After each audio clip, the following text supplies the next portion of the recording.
वर्ष झाली असं आमच्या एका मित्राने सुचवलं की त्यांना असं हे मिळालं.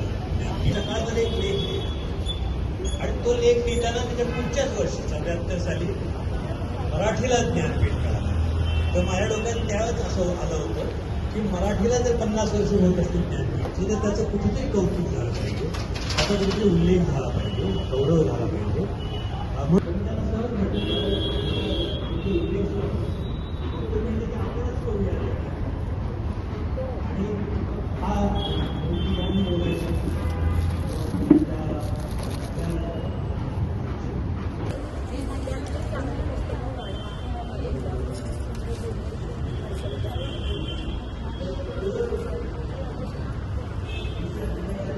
आमचे संपादक माझे तासच होते का असं एवढं मोठं माहिती झालं तुम्हाला कळलं कसं नाही. म्हणजे सगळ्यांनी स्टॉल बुक केले.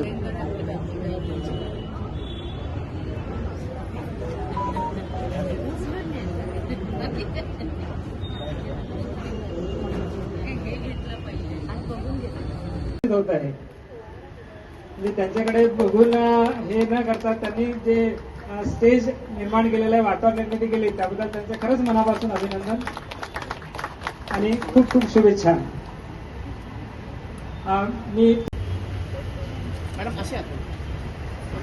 जिल्हा ग्रंथालय संघाच्या वतीने तो सत्कार करण्यात येत आहे.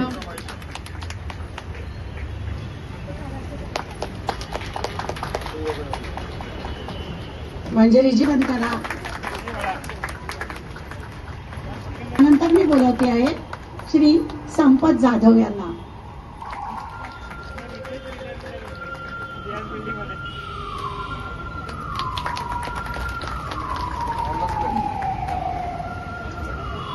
काढली पाहिजे.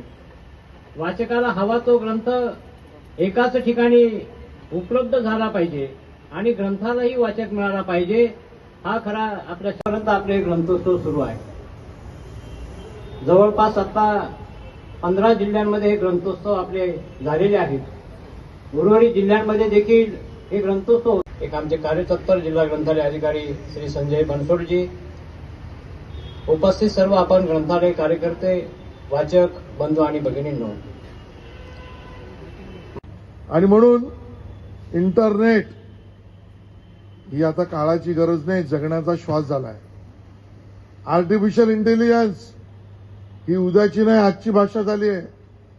आणि त्यामुळे मुलुंडचं हे ग्रंथालय हे सुद्धा इंटरनेट बेस आणि पुढे जाऊन AI बेस या पद्धतीचं ग्रंथालय व्हावं, यासाठीचे प्रयत्न आपण सगळ्यांनी मिळून करावेत असं या ठिकाणी विनंती करतो. आपण सगळेजण या ठिकाणी जमलात आणि अतिशय सुंदर कार्यक्रम या ठिकाणी आपण सगळ्यांनी अनुभवला. त्याबद्दल आयोजकांचं मी मनापासून धन्यवाद व्यक्त करतो. जय हिंद, जय महाराष्ट्र. संजय बनसोडजी नक्की विचार करतील. महत्वाचं म्हणजे स्पर्धा परीक्षांमध्ये मुंबईच्या विद्यार्थ्यांना ऑनलाईन मार्गदर्शन कसं देता येईल ही सूचना तुमची स्वागतार्ह आहे. किंवा ग्रंथांविषयी बोलताना अगदी गीतेपासून. जिल्हा ग्रंथालय अधिकारी श्री संजयजी बनसोड.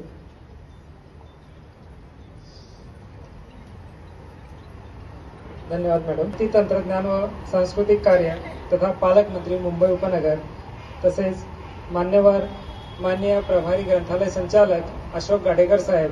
मला वेळोवेळी मार्गदर्शन झालं आहे. त्यावेळेस आमचे वटकर सर आहेत, यांनी खूप मोठी मोलाची भूमिका निभावलेली आहे.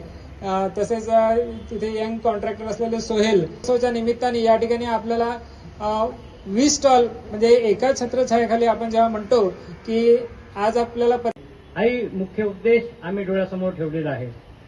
मला सांगायला आनंद वाटतो की राज्यामध्ये अनेक ग्रंथोत्सवामध्ये शासनाची जी पुस्तकं आली होती. ग्रंथोत्सव मुंबई उपनगर व ग्रंथ प्रदर्शन या कार्यक्रमाला उपस्थित असलेले सन्माननीय अशोक गाडेकरजी, संजय कुमार शिंदेजी, प्रशांत पाटीलजी, संध्याताई गरवारे, आमचे साहित्यिक चंद्रकांत भोंजाळजी, श्रीमती साधना कुदळेजी, संजय बनसोडजी आणि बरोबर या मंचावर उपस्थित माझे मित्र सहकारी प्रकाश गंगाधरे, भालचंद्र शिरसाट, प्रभाकर शिंदे आणि उपस्थित सर्व बंधू भगिनी आणि मातांनो, उच्च व तंत्र शिक्षण विभाग ग्रंथालय संचालनालयाच्या वतीने आणि जिल्हा ग्रंथालय अधिकारी कार्यालय मुंबई उपनगर यांनी आयोजित केलेल्या या भव्य ग्रंथोत्सवाला उपस्थित सर्व वाचक, श्रोते आणि नागरिक बंधू भगिनी, राज्य सरकारच्या माध्यमातून दरवर्षी जिल्हा ग्रंथालय अधिकाऱ्यांच्या माध्यमातून प्रत्येक जिल्ह्यात ग्रंथोत्सव हा होत असतो. या कार्यक्रमाचं विशेष आहे की ग्रंथोत्सवाबरोबर ही आमची इमारत, ज्याची अवस्था दुरावस्थाच म्हणता येईल अशा स्वरूपाची कित्येक वर्षांपासून होती. आणि मग या दुरावस्थेमध्येच आमचा वाचक वर्ग, आमचे विद्यार्थी हे सगळे पर्याय न असल्यामुळे अपरिहार्यतेने याच वास्तूत आपल्या वाचनाची, अभ्यासाची भूक ही त्या ठिकाणी भागवण्याचा प्रयत्न करत होते. मला या ठिकाणी मुद्दामून उल्लेख करायचा आहे, आमचे तत्कालीन पालकमंत्री मंगलप्रभात लोढासाहेब आणि तत्कालीन कलेक्टर निधीजी मॅडम यांनी यामध्ये पुढाकार, आणि नंतर शिंदे साहेब आणि बनसोड साहेब या सगळ्यांनी यात पुढाकार घेतला. आज जी वास्तू दिसते ही अतिशय सुबक, सुंदर आणि सगळ्या सोयी सुविधांनी युक्त आहे. मी आत गेल्यावर सांगितलं की ज्या ठिकाणी आमचे विद्यार्थी बसणार आहेत त्यांच्यासमोर डेस्कटॉप पण आहे. आता तिथे एसी पण लावा. या मुलांना जास्तीत जास्त त्यांच्या अभ्यासामध्ये आणि ज्ञान अर्जनामध्ये सोय सुविधा निर्माण करून देणं हे आपलं काम आहे. या ठिकाणी किऑस्कचं पण उद्घाटन झालं, ज्या किऑस्कमध्ये ऑनलाईन पुस्तकं आपल्याला या ठिकाणी मिळणार आहे. आमच्या नॅशनल लायब्ररीचे प्रमोद महाडिक इथे आहेत. याची सुरुवात आम्ही तिकडे केली आणि ऑनलाईनमध्ये विविध पुस्तकं, जुनी दुर्मिळ पुस्तकं, जगभरातली पुस्तकं याला आपण ऑनलाईनमध्ये वाचण्याची सोयी सुविधा निर्माण करून दिली. आणि बरोबरीने मी नॅशनल लायब्ररीचं अभिनंदन पण करीन की स्पर्धा परीक्षांमध्ये, आता इथे केवळ स्पर्धा परीक्षांचा निकाल आहे किंवा ऍडव्हर्टाइजमेंट आहे, पण स्पर्धा परीक्षांमध्ये शिंदेसाहेब लागणाऱ्या ज्या सगळं स्टडी मटेरियल आहे, जे विविध वेळी चेंज होत जातं, ते स्टडी मटेरियल, अभ्यासक्रम सुद्धा ऑनलाईन देण्याची सुविधा या आमच्या नॅशनल लायब्ररीने केली. आता तुम्ही सुद्धा पुढे किती पाहिजे. फार खर्च नाहीये. आता डीपीसीचे आमचे अधिकारी आहेत, तुम्ही याचा प्रस्ताव उपनगरातला बनवा. उपनगरातल्या सगळ्या ज्या जिल्हा ग्रंथालय आहेत त्याला ही सुविधा आपल्याला द्यायची आहे. कारण स्पर्धा परीक्षांमध्ये सुद्धा आपला मुंबईकर, आपला मराठी माणूस, आपली मराठी मुलं मुली यांना आपल्याला संधी अजूनची मिळाली पाहिजे, ती व्यवस्था सुद्धा इथून झाली पाहिजे. आणि पुढच्या वेळेला ज्या वेळेला मी इथे येईन त्यावेळेला शिंदे साहेब आपल्याला त्या स्पर्धा परीक्षांच्या अभ्यासक्रमाच्या ऑनलाईन व्यवस्थेचं उद्घाटन करायचं. त्यामुळे ती सोय सुद्धा आपण केली पाहिजे. खरं तर ग्रंथ म्हणजे काय?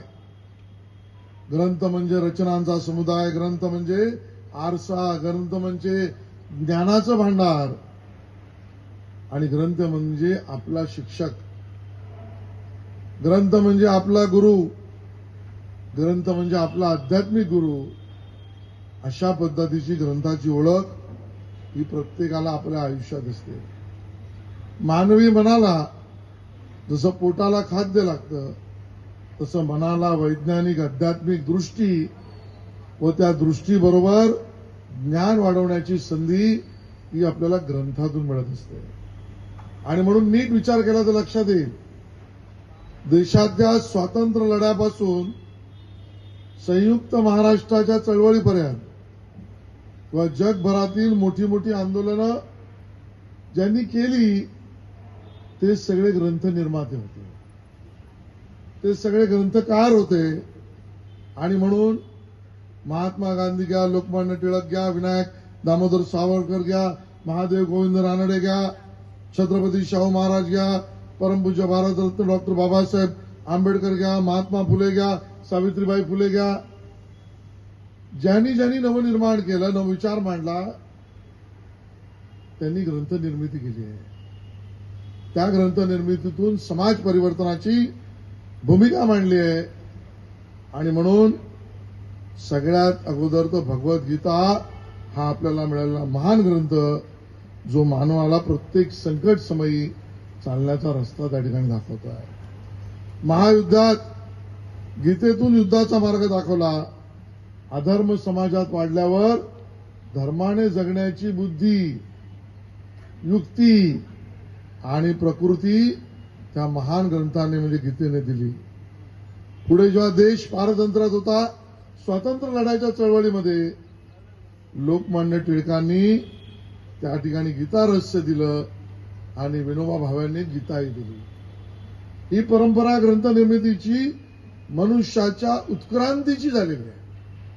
मानव उत्क्रांतीचे जिवंत साक्षीदार कोण असतील तर ते आपले ग्रंथ आहेत.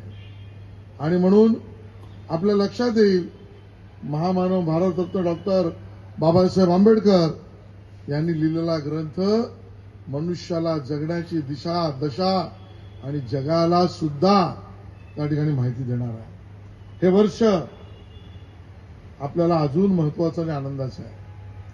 याचं कारण आहे, देशाचे पंतप्रधान माननीय नरेंद्र मोदीजींनी वर्षानुवर्षाची जी आपली मागणी, आमच्या मराठी भाषेला अभिजात भाषेचा दर्जा द्या, त्या अभिजात भाषेचा दर्जा आपल्या सगळ्यांच्या प्रयत्नाने माननीय मोदीजींनी पूर्ण केला आणि आता मराठी भाषेला त्या ठिकाणी दर्जा मिळाला आहे. आपलं साहित्य संमेलन आता दिल्लीत होत आहे, त्यालाही पंतप्रधान पोहोचतायत. आणि या सगळ्यातून आता मराठी भाषा जगभराच्या विद्यापीठात शिकवण्याची सोय आपल्या मराठी भाषेत, ज्याला क्लासिकल लँग्वेज म्हणतो, म्हणजे अभिजात भाषा, अध्ययन केंद्र विविध विद्यापीठात उभी राहणार आहेत.